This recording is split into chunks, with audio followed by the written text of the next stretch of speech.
श्री स्वामी समर्थ। तुम्हा सर्वांचं माझ्या यूट्यूब चॅनलवरती अगदी मनापासून स्वागत करते।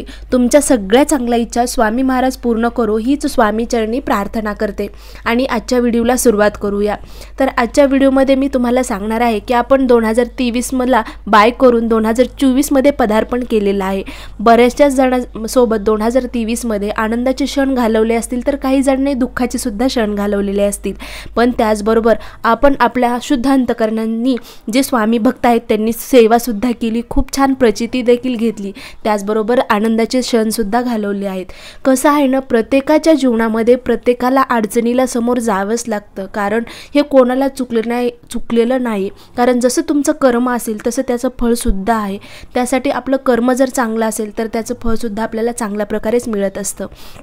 तर आपण आता 2024 मध्ये पदार्पण केलेलं आहे आणि स्वामींचा आशीर्वाद घेऊन स्वामींची सेवा करूनच आपण 2024 मध्ये पदार्पण केलेलं आहे। पण आपल्याला ही सेवा एक दिवसासाठी करायची नाही, तर जोपर्यंत आपण या पृथ्वीवरती आहेत, जोपर्यंत आपल्या शरीरामध्ये आत्मा आहे, तोपर्यंत आपल्याला आपल्या स्वामी महाराजांची सेवा करायची आहे। कारण आपले स्वामी महाराज म्हणतात, नाशवंत हा ध्येय उद्या नाहीसा होईल, काय कमवलं आणि काय जमवलं कधीतरी मातीमोल होईल, दोन घे शब्द मुकी प्रेमाने जग जिंक, बघ मग होशील तू आणि इतर सुखी, असं स्वामींचा विचार आहे। जर तुम्ही आपला हा नाशवंत ध्येय होणार आहे तर आपण काय कमवलं आणि काय गमवलं ह्याचं मातीमोल होणार आहे। त्यासाठी आपल्याला फक्त आपलं कर्म चांगलं करायचं आहे। कर्म जर चांगलं असेल तर आपल्यासोबतच ते घेऊन म्हणजे आपण ज्यावेळेस आपला ध्येय नाशवंत होईल त्यावेळेस आपल्याला सगळं नाहीसं झाल्यासारखं वाटेल, पण जे आपण कर्म केले तेच आपण कर्म घेऊनच पुढे जाणार आहोत। त्यासाठी कर्म चांगलं करा आणि सेवा करा। सेवा जर केली तर ते आपल्याला खरंच उपयोगाला येतील। जे काय आपण आता सध्याचं सुद्धा आयुष्य जगत आहेत, तर हे दुःख सुख तर हो का प्रत्येकाला आहेत। जर तुम्ही सेवा केली आणि आपल्या हातातून जर सेवा घडत असेल तर नक्कीच म्हणतात ना, आपला हात जाणार होता पण बोटावरून हेच त्या सेवेचं फळ असतं। कसं आहे ना, आपण संसारिक लोक आहोत, संसारिक माणसं, आपल्याला आपला संसार सांभाळून सगळं म्हणजे कर्तव्य पार पाडून आपल्याला सेवा करायची आहे। जेवढं तुमच्याच्यानं शक्य होते तेवढं तुम्ही स्वामींची सेवा करा, नामस्मरण करा। आणि असं नाही आहे की तुम्ही 24 तास स्वामींच्या समोर बसूनच तुम्ही सेवा करा, हे मंत्र आलेच पाहिजे, ते केलंच पाहिजे, तुम्ही अभिषेकच केला पाहिजे, असं अजिबात नाही।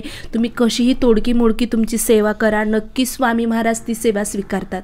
तसं तुम्ही ह्या नवीन वर्षामध्ये आपण 2024 मध्ये पदार्पण केलेलं आहे, त्यासाठी तुम्ही एक संकल्प करा की म्हणजे स्वामींच्या समोर उभा राहा। तुम्हाला शक्य होत असेल तर तुम्ही कधी पण उद्या आज परवा जाऊ शकतात मठामध्ये आणि स्वामींच्या समोर उभा राहून संकल्प करा की स्वामी महाराज, माझ्या हाताने जेवढी सेवा होती ती मी नक्कीच करणार आहे। स्वामी महाराज आपले खूप दयाळू आहेत आणि कृपाळू देखील आहेत, त्यामुळे ती सेवा तुमच्याकडून नक्कीच करून घेतील। फक्त तुम्ही शुद्ध अंतकरणाने आणि स्वामींना शरण जाऊन ते करण्याचं फक्त तुम्ही सुरुवात तर करा। स्वामी महाराज नक्कीच तुमची सेवा करून घेतील आणि स्वीकारतील सुद्धा, तुमच्याकडून सेवा करून घेतील।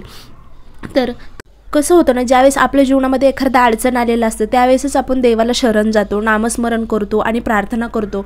पण असं नाही, ज्यावेळेस आपण आपल्या जीवनामध्ये सुखाचे सुद्धा क्षण असतात त्यावेळेस सुद्धा आपण आपल्या देवाला विसरायचं नसतं। नामस्मरण करणं, सेवा करणं हे सातत्य ठेवायचं असतं, तरच आपल्या आयुष्यामध्ये आपण सुखी राहू शकतो, समाधानी राहू शकतो। म्हणजे कसं आहे ना, वेळ काळ कोणासाठी थांबत नाही आणि कोणाला थांबवताही येत नाही।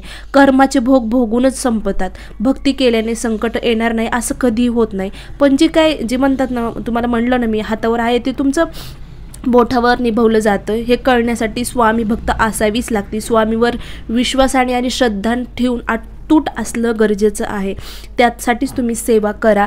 तर सेवा करणं म्हणजे कशा प्रकारे करायची, तर तुम्ही पहिल्यांदा नित्यसेवेला सुरुवात करा, संकल्प करा माझ्या हातून दररोज नित्यसेवा घडली पाहिजे।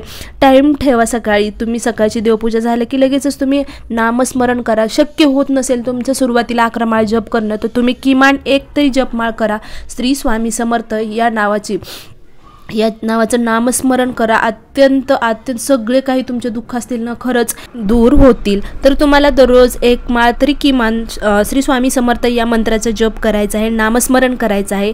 तारक मंत्र म्हणा, किमान एकदा तरी 11 वेळेस जर तुमच्याच्यानं होत नसेल म्हणणं तर तुम्ही किमान एकदा तरी तारक मंत्र म्हणा।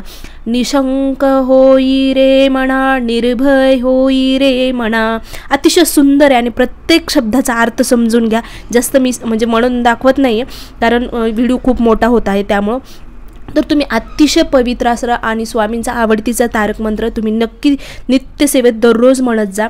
त्याचबरोबर तिसरी सेवा काय करायची तर स्वामी चरित्र सारामृत या ग्रंथाचे 3 अध्याय, ते स्वामींचा आत्मा असलेला ग्रंथ आहे, त्यासाठी तुम्ही तिचे किमान खूप जास्त काही वेळ लागत नाही ह्या सेवेला, तर तुम्ही फक्त 3 अध्याय दररोज घ्यायचे आहेत तुम्हाला। आणि शक्य जर होत असेल तर तुम्ही गुरुचरित्र, दत्तसेवेमध्ये गुरुचरित्र या पवित्र ग्रंथाचे 14 आणि 18वा जो अध्याय आहे त्याचे दररोज नित्यनेमाने पठण नक्की करा। जर शक्य होत नसेल तुमच्याच्यानं दररोज नित्य सेवेमध्ये गुरुचरित्रचे 18वा आणि 14व्या अध्यायाचे पठण करणं, तर किमान तुम्ही गुरुवारी तरी 14 आणि 18वा या अध्यायाचे पठण करा। दारिद्र्य, गरिबी असेल, काही पैशाची चणचण भासत असेल तर 18वा अध्यायाचे नक्की तुम्ही पठण करा।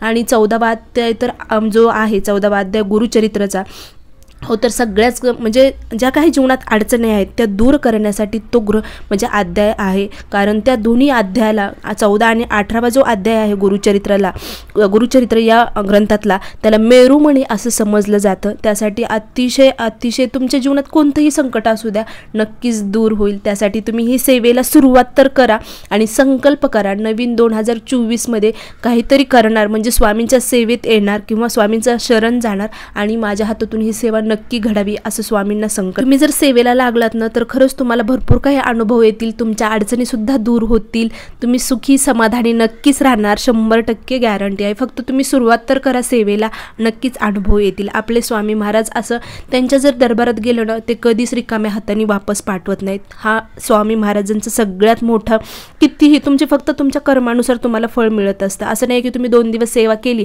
आणि नंतर बंद केली म्हणजे माझ्या अडचणी दूर होत नाहीत असं म्हणताल तर हे चुकीचं आहे। सातत्य पाहिजे, सेवेमध्ये सातत्य असणं गरजेचं आहे, त्याचबरोबर संयम सुद्धा असणं गरजेचं आहे। तर या प्रकारे आजचा व्हिडिओ होता। व्हिडिओ आवडला असेल तर नक्की लाईक करा, शेअर करा आणि सबस्क्राईब करा। श्री स्वामी समर्थ, जय जय स्वामी समर्थ। अवधूत चिंतन श्री गुरुदेव दत्त।